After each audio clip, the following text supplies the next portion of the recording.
Lorenzo Flores Jr. looked across the street to the scene of the shooting as his girlfriend, Terrie Smith, was hugged by a regular at the Valero gas station.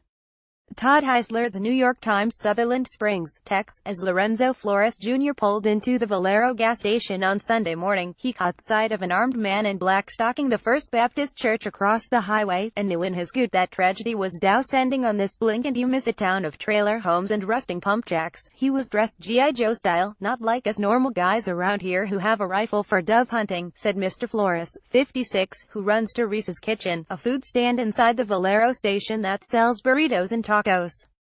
Then I saw him hitting the church with bullets from the outside. It was just bam bam bum, the sound when a dude keeps his finger on the trigger. By the time the shooting stopped, at least 26 people at the First Baptist Church would be dead or dying. Tears welled in Mr. Flores' eyes as he spoke on Monday about customers, friends and neighbors who were now gone, like Joanne Ward, a daycare provider who grew up here with his son. He looked at the ground as he recalled how Ms. Ward would always order her favorite burrito, asking him, "Where's my chorizo and egg?" "There's no sense to these things, I guess," Mr. Flores continued, still reeling after he learned that two of Ms. Ward's young daughters, Emily and Brooke, were killed along with their mother. Residents like Mr. Flores were left trying to grasp how nearly one-tenth of a community's population could be cut down in the span of a few minutes, and how such a thing could happen in a house of worship. Everyone in Sutherland Springs seems to know the mustachioed Mr. Flores, who runs the little eatery with his girlfriend, Terrie Smith, 54. He normally greets people with a smile and relishes taking a few minutes to catch up on local gossip or talk about the weather. But the day after the shooting, Mr. Flores obsessed about the victims he knew. Sheriff Joe Tackett Jr. of Wilson County at the Valero station in Sutherland Springs, Tex. On Monday. Todd Heisler, The New York Times. One friend, who died in the church with his wife, was known to Mr. Flores by a Spanish nickname. "We just called him Chiquitin, the little guy. I honestly don't know how to deal with something like this," Mr. Flores said. "At some point, I guess he'll pray for the killer, because he needs that forgiveness, even if he's dead too. There's too much hate in the world already." At each turn in Sutherland Springs, others were grappling with the same kind of despair on display in the parking lot of the Valero station. Bob Baker, 57, who has lived 2 blocks from the First Baptist Church for 26 years, said the shooting had devastated the town.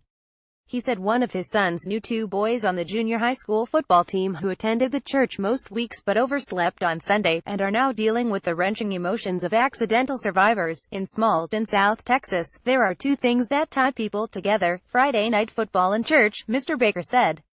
"That's one of the things that shook people the most. You think you can go to church and you're in a safe place.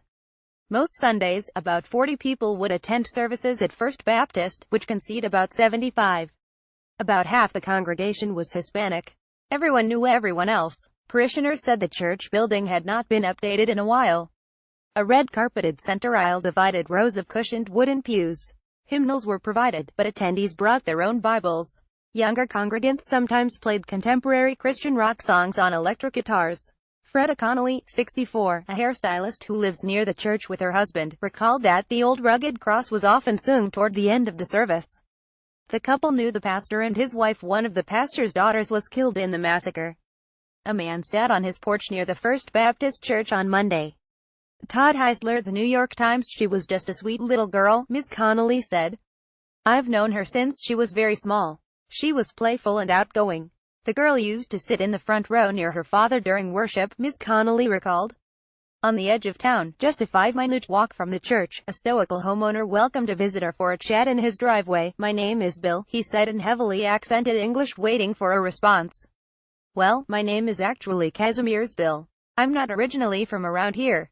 Mr. Bill, 69, said he was from Poland, and had landed in this part of Texas nearly 2 decades ago after hitchhiking from California. "I had lived in New York, Paris, Marseille, Rome, Warsaw," he said. "Big city guy. Never thought I'd end up in a little place like this, but he met a woman near here, got married, and became a family man and a Baptist. I used to go to the church that was attacked," Mr. Bill said. "I know most of the victims, the adults. The kids. The poor little kids." His granddaughter, Lindsay Butler, had planned to attend the service at First Baptist Church on Sunday with her 2 children. But when she pulled into the parking lot, she realized she was an hour early. She had forgotten to set her clock back with the end of daylight saving time. So she drove to another Baptist church in nearby Stockdale. During the service there, people's phones began ringing with news of the horror in Sutherland Springs.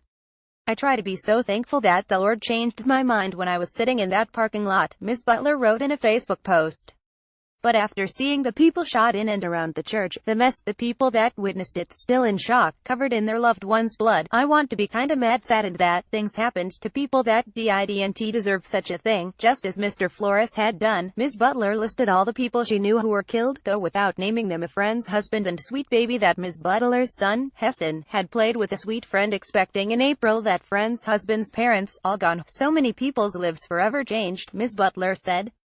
Definitely makes you think, she added. You are not promised another day or hour. Stacey Semrid contributed, reporting from San Antonio, and Julie Turkowitz from New York.